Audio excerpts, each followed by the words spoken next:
church. Bwana asifiwe. Praise the Lord.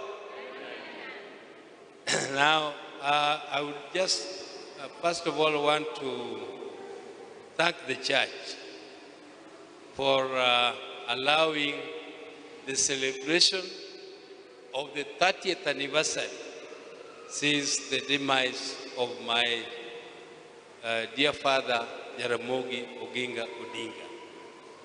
This is a great gesture because Jaramogi sincerely believed that this church should be built to be one of the best in the whole country. And he was one of the founders of this cathedral. He contributed immensely to it. And I'm very happy that my brother Raila also continued and donated the tiles for this very, very gracious cathedral. Secondly, I would like to just reveal to the congregation that we, as a family, are Anglicans. We believe in the Anglican Church. We were baptized in the Anglican Church. I was baptized in the Anglican Church together with my brother in Maseno in 1948, if I'm not wrong.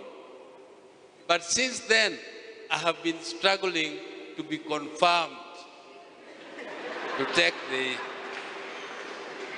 And after almost 80 years, on my 80th anniversary, I was finally confirmed, and now this was my second day to take that, the wine. And so I'm very, very happy, Bishop. In fact, the Bishop had offered to confirm me, but because of time and other engagements, I was not able to come earlier, Bishop. But finally, Bishop Professor Kodia did it. Thank you very much, the church, for this. Finally, I just want to just express my concern about the situation in my country. The situation in this country is so bad because the leadership of this country has decided to dip themselves in corruption.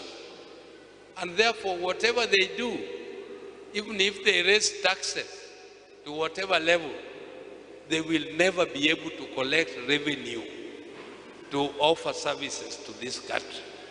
Peter knows that when we came to power, when we were with President Kibaki, one of the first things we did was to reduce tax levels. And then you expand the tax base. And then you seal all the loopholes for corruption. And once you do that, there will be sufficient money to serve the country and give money and serve all your debts faithfully. But Ruto is not able to service his debt. He is borrowing money to service debt. How do you borrow money in order to service a debt?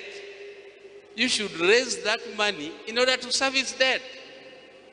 And then you are creating unemployment, people are closing businesses, and unemployment is increasing in this country by the day. It is a very, very explosive situation. Because it cannot continue like that forever. And I'm telling you, it is not because he is not aware. He is aware, but he is unable because he himself is dipped in corruption. That's all. So thank you very much. Thank you very much, Mheshimiwa.